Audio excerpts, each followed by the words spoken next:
મારી ફરજમાં આવતું હોય ને એ બાપુ કરવું પડે આપણું બૈરું એમ કે તેલનો ડબ્બો ખૂટી રહ્યો છે લાવી દેવો પડે, આપણે ઊભું કર્યું, ભગવાને તો કઈ ઊભું કર્યું આપણને, પછી અહીંયા દેખાડા કરી મેળ પડે. આ છોકરા બૈરાના મકાન ના બધું કોઈને કર્યું? ભગવાને આપણને આપ્યું, આપણે ઊભું કર્યું આ બધું, એટલે આપણે હમું નમું કરવાનું રહે ને. પછી સકડો આખો જે કરો એ ડબો કે લાવી દેવો પડે. આટલા જેવા તેલનો ડબ્બો ફૂટી જતો શું કે બૈરા નાયા આવી જાય તેલ થી, તમારા પાણામાં આવતું તમને નહીં ખબર હોય. મારો કહેવાનો મીનિંગ આપણી જે ફરજ છે, ફરજમાં તમારે મારે ઉભું રહેવું પડે. આપણા દીકરા હોય એને ઉછેર કરવો પડે, ભણાવવા પડે, નોકરી કરાવવી પડે, મકાન કરી દેવા પડે, પછી બાવા બનવું હોય તો બને. છોકરાને બૈરાને અધવૈતે મૂકીને તમે એમ કહો હવે અમારે ભેગ પહેર્યો કાં દીકરા મારા હલવાનો તેમાં એમ ન જવાય. રામ એ ખોટી વાત.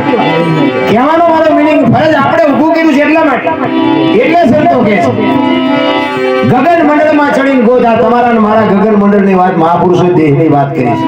આ દુનિયામાં જેટલું દેખાય છે ને એ બધું દેહમાં છે.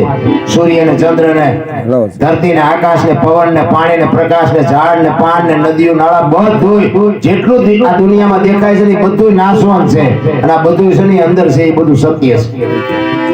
હવે આપણે આ નાશવાન છે ને એની કોઈ આટા મારી છે, જે સત્ય છે એની પર આપણી ગોઈ જ નથી, જરૂર એ કરવાની છે.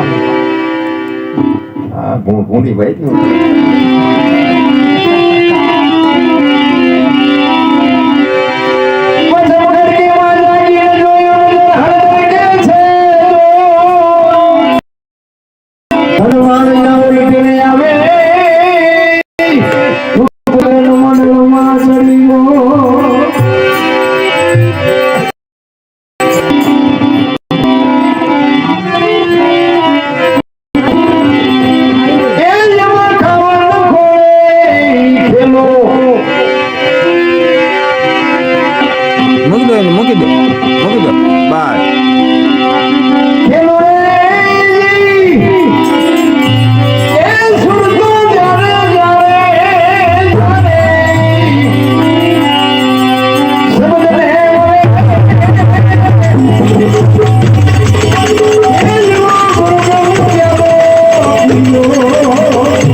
અમુક શબ્દો છે ને તો એવો બાબુ સમર્થ ગુરુ હોય ને તો આ બધું ચડે એવું છે.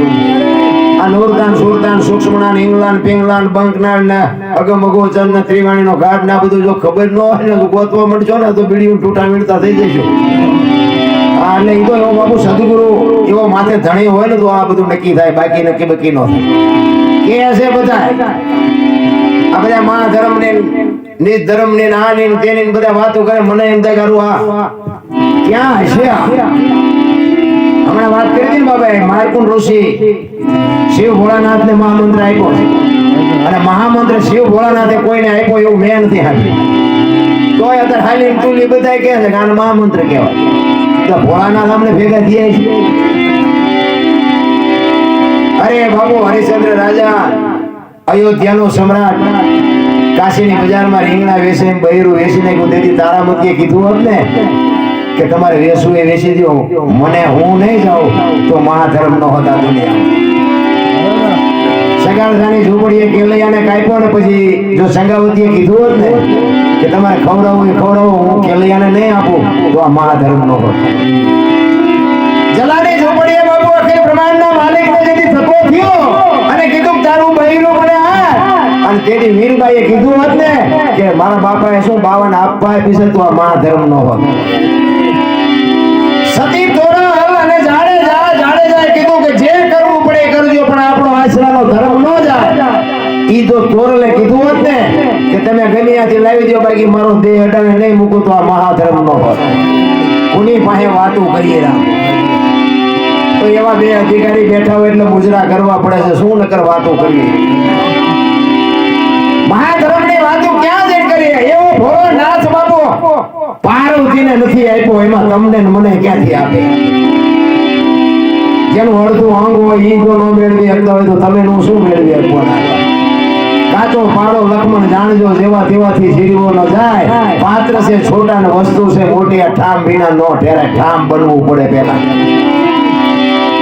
આખી રાત તમે ભજનમાં બેહો ને પછી તમે ખબર પૂછે તો એમ કહો મજા આવી મજા આવી મજા આવી. આપણે કઈક યાદ કર્યું કે યાદ કઈ નો રહી હો રે હો રૂજા હી ડકા છે.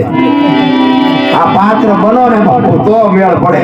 બાકી મરી તો જવાનું છે. સારું કામ કરે છે એ મરી જવાના, ખરાબ કામ કરી મરી જવાના. પણ જીવનમાં અગરબત્તી જેવું જીવન જીવાય કે દેહ ને બાળીને દુનિયાને સુગંધ આપી જીવન એવું જીવન. એક ગામ હતું ને, ગામમાં એક મૂર્તિકાર હતો, મૂર્તિ બનાવતો. કોકે કીધું કે તારા જેવી જ બનાવીને એના જેવડી જ બનાવી. હો ભાઈ એવી જ મૂર્તિ. પછી 1 ને 2 ને 5 ને 7 10 12 ને 15 મૂર્તિ બનાવી. પણ આબે હો ભાઈ વજન ને લંબાઈ ડિઝાઇન ને કલર ને એક હરખી 15 મૂર્તિ બનાવી. અને જમના દૂત એને જેથી લેવા આવ્યા ને એને ખબર પડી કે મને જમના દૂત લેવા આવે એટલે 15 મૂર્તિ હતી ને એના ભેગો હોઈ ગયો. કારણ કે મોત ની બધાને બીક લાગે ને કે જો બે આમાંથી જો આપણે સટકી જાય તો હમણાં 2-5 વાર હિલોડા કરી લઈએ. એટલે આમ શ્વાસ રોકીને આમ આંખું બંધ કરીને મૂર્તિ જેવો થઈને બાપુ 15 મૂર્તિ એના ભેગો હોઈ ગયો. યમના દૂત આવ્યો અને આમ 2 આંટા માર્યા ને પણ એને નક્કી ન થયું કે આમાં મૂર્તિ કઈ છે માણા કયો કેવી બનાવી છે. જમના દૂત વિચાર કરે કે હવે આને લઈ જવાનો રહી જાય, બીજો આવે ડખો થાય, આપણે ન લઈ જાવ. જમના દૂત જ્યાં પાછા ભગવાન કે લેવા મોકલો તો કાનો લઈ આવ્યો. એ કે પણ હોળ હુતાશ. એ કે હોળ તો નહીં હતો. એ કે તો તમે જાઓ. ભગવાન આવ્યો ને ભાઈ, ભગવાને આમ 2 આંટા માર્યા ને કાનની બૂટ પકડી તારી કારીગરીને દાદ દેવો પડે. મને ખબર નથી પડતી કે આમાં માણા કેવો મૂર્તિ કેવી બનાવી છે. એટલે માણા મથવામાં કઈ બાકી નથી રાખતા. મથી તો લે જ છે પણ ટાંટિયા નથી આમતા છેડે. ભગવાન વિચાર કરે કે હવે આ કપાતર ને હું નો લીધો બીજો કોણ લેવા આવે? તમારું મારું જેને સર્જન કર્યું છે એ તો ગમે રીતે લઈ જવાનો ને. એટલે આમ નક્કી ન થયું ને પછી આમ એક બાજુ ઉભો વખાણ મીઠો કરવા. આ કેવો કારીગર છે, આની હથોડી કેવી છે, આની શેણી કેવી છે. એટલે તરત હેડ્યો કે મેં બનાવી કે તને જ લેવા આવ્યો, ખોટી ના હારી કે. પછી ડોક્ટર હોય, વકીલ હોય, એન્જિનિયર હોય, કોઈ બી હોય બાપુ ગમે તમારી અહીંયા બુદ્ધિ કોઈની કામ નથી આવવાની. લઈ જવાનો લઈ જવાનો લઈ જવાનો. સચોટ આપણા શબ્દો તમને કહું. કોઈ એમ કહેતું હોય કે ના આપણે નથી મરવાનું, હું શું વાત કરો છો પતે નહીં બાપુ ઉપાડી જ જાય, એમાં છૂટકો જ નથી. રામ જેવા રામ ને કૃષ્ણ જેવા જો દુનિયા છોડવી પડતી હોય તમારી મારી કોઈ હસ્તી નથી. પણ જીવન એવું જીવાય. અને મારો કહેવાનો મિનિંગ કે આ સારા સંતાનની બધાની જરૂર છે, પણ સારા સંતાન માટે સારી માની જરૂર છે. સારી માં વગર બાપુ સારા સંતાનનો ધરાવીને ધાનનો નીપજે, કુડવીને માળુનો હોય, જેળ જકરા નીપજે, જેની જનેતા હોથલ હોય. બાપુ હું માયોને બહેનો દીકરીઓને તો ખાસ વિનંતી કરું કે તમારા ઉદરમાં સંતાનનો વિકાસ થતો હોય અને તમે રામાયણ ગીતા હોરા નીકળી જાઓ, જો આપને ટેકો દેવું સંતાન ન થાય તો આપણે ગ્રંથોનો ઓળખે કોણ? આ જરૂર આની છે. અને માં જ બાપુ સંસ્કાર આપે. કારણ કે માન બાપમાં ધરતી આસમાન જેટલો ફરક છે. માં છે એ માં છે. તમે જો માં 9 મહિના ઉદરમાં રાખે, એનો જન્મ આપે, એને બેહતા બોલતા ખાતા પીતા બધું માં શીખવાડે. અને નામ બાપાનું લાગે. આ ખોટું ફલાણા ભાઈ જોયે ફલાણા ભાઈ ફલાણી માં એવું ન હોય. ભોગ માનો છે એટલો બાપનો નથી. પણ જો આ માયુનું સમર્પણ એ માએ સમર્પણ કરી દીધું કે આ કદાચ દારૂની કોથળી તોડીને થોડીમાં માછું ગાડીને પીડ્યો હોય અને એમ કે કોનો છે ફલાણી માનો છે એમ કે છે ને તો મારા કોળી આમ જીવ નહીં રહે, એની માના બાપાનું રાખો માનું છું. માએ સમર્પણ કરી દીધું, નકર એને વેદના વેઠી છે, પીડા વેઠી. માયોને બહેનો દીકરીઓને તો ખાસ વિનંતી કરું કે તમારા ઉદરમાં સંતાનનો વિકાસ થતો હોય અને તમે રામાયણ ગીતા હોરા નીકળી જાઓ, જો આપને ટેકો દેવું સંતાન ન થાય તો આપણે ગ્રંથોને ઓળખે કોણ? આ જરૂર આની છે. અને માં જ બાપુ સંસ્કાર આપે, કારણ કે માં બાપ માં ધરતી ને આસમાન જેટલો ફરક છે. માં છે એ માં છે. તમે જો માં 9 મહિના ઉદરમાં રાખે, એનો જન્મ આપે, એને બેહતા બોલતા ખાતા પીતા બધું માં શીખવાડે, અને નામ વાયા બાપાનું રાખે. આ ખોટું ફલાણા ભાઈ જોય, ફલાણા ભાઈ ફલાણી માં એવું ન હોય. ભોગ માનો છે એટલો બાપનો નથી. પણ જો આ માયુનું સમર્પણ, એ માએ સમર્પણ કરી દીધું કે આ કદાચ દારૂની કોથળીઓ તોડીને થોડીમાં માછું ગાડીને પીડ્યો હોય અને એમ કે કોનો છે, ફલાણી માનો છે, એમ કે છે ને તો મારા કોળી આમ જીવ નહીં રહે, એની ભાઈના બાપાનું રાખો માનું છે. માએ સમર્પણ કરી દીધું, નકર એને વેદના વેઠી છે, પીડા વેઠી છે, 9 મહિના એનો ભાર વેઠાયો છે, સદાય કીધું કે એની માં એના બાપાનું રાખો. અને હારા દીકરા છે ને એની માં માનું નામ લાગે, તમને ન ખબર હોય તો.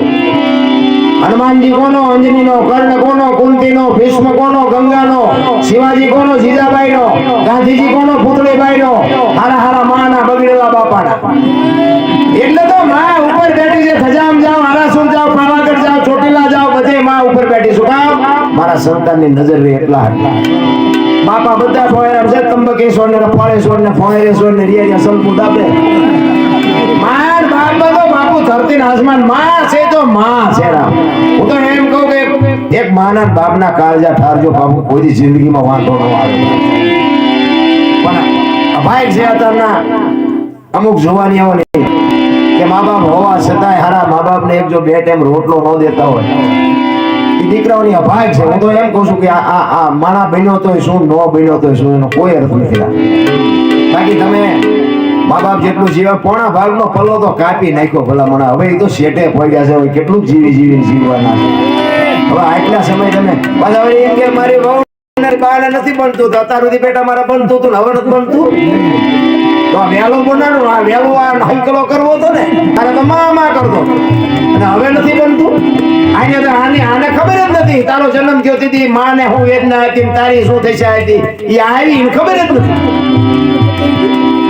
મારો કહેવાનો મીનિંગ એ છે, વહુની વાતે સાંભળાય. હું એવું નથી કહેતો વહુનો તિરસ્કાર કરાય, પણ બાપુ જે શોભતું હોય એ શોભે. આ દુનિયામાં મને લાવનારી માં છે, વહુ નહીં. વહુનું સાંભળવું પડે, પણ એના બીજા નંબર ઉપર એની વાત આવે, પહેલા નંબર ઉપર માં જ આવે. માં એમ કે આ લીટી ન ટપાય એટલે ન ટપાય, ટપો એટલે એમાં હારા હોય નહીં.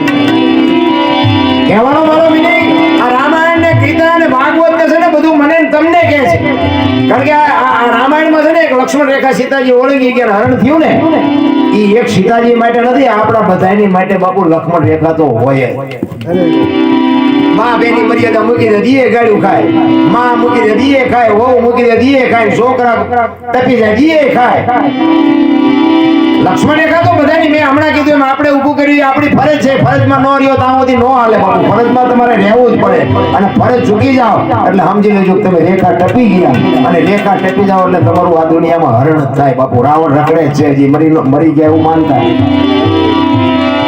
કહેવાનો મારો મીનિંગ રામાયણ છે, ગીતા છે, બધું તમને મને કહે છે. રામાયણ કહે છે કેવા દીકરા હોય, કેવા બાપ હોય, કેવી પત્ની હોય, કેવા ભાઈ હોય. તમે નોખી માયુના છોકરા વિચાર તો કરો રામાયણમાં. પણ રામ જેથી બાપુ વનમાં ગયો હતી, અયોધ્યાની ગાદી બાકસના ખોખા ઘોડે રખડતી હતી, કોઈ ધણી નહોતો. નોખી માયુના છોકરા, જેને જોઈને મુબારક મારો મોટો ભાઈ વનમાં ગયો, મારો મોટો ભાઈ વનમાં ગયો. આ રાજ અમારે ન જોયું. તેથી અયોધ્યા માથે કાળા કાગડા ઉડતા હતા. કોઈ અયોધ્યાની ગાદીનો ધણી નહોતો. અને આ મહાભારત, દુર્યોધન ને કૃષ્ણ ભગવાને કીધું કે આ 5 ભાઈ છે, આમને 5 ગામ દે, હસ્તિનાપુરની ગાદી તમે રાખો. કે હોવાના ના કરી આની જેટલું નથી દેવું. એ કે બાજવું પડશે, કે બાજવું છે પણ દેવું નથી. આ મહાભારત. અને જો આમને શું કાઢ્યું, બધાએ 18 દિવસથી તંત્ર લઈ ગયા અને ફૂટી રહ્યા, અંદર ફૂટી રહ્યા. પછી કે હવે હાલો આપણે હિમાલય હાડ ગાળવા. ઝઘડામાં હાથ થાય, માર ખાવ તોય ફાયદો નથી, મારો તોય ફાયદો નથી. એટલે રામ એમ કે છે લક્ષ્મણ ને કે બેટા લક્ષ્મણ, હું વનમાં જાઉં છું, રાજનું તું ધ્યાન રાખજે, બાપુનું ધ્યાન રાખજે. અને લક્ષ્મણ કહે છે કે તમે મારા બાપ છો, સીતા મારી માં છે. તમે મારા મા બાપ જો વનમાં જાતા હોય તો અયોધ્યાનું રાજ જેને જોઈને મુબારક બાપુ શું વાતું કરી આપણે. એક માના 2 રોટલે બેહીને જમતા નથી આ નોખી નોખી માયોના છોકરા, પણ બાપુ રામની વાંહે ગાંડા થઈ ગયા, ગાંડા. શું આપણા મહાપુરુષોએ ભલામણા ગ્રંથો બનાવ્યા છે કઈ મગજમાં? આ રાવણ ને આખી દુનિયા ગાળ્યું છે. હું તો રાવણ ને કઈ કઈને પેલા પૈયા લાગુ કે આ બે નો હોત તો આવો આપણી પાસે ઇતિહાસ જ ન હોત. કારણ કે આમાં છે ને દુનિયાએ ઊંધી ચિતરી નાખી છે. રામાયણ છે ને કઈક જુદી છે. સીતા કઈ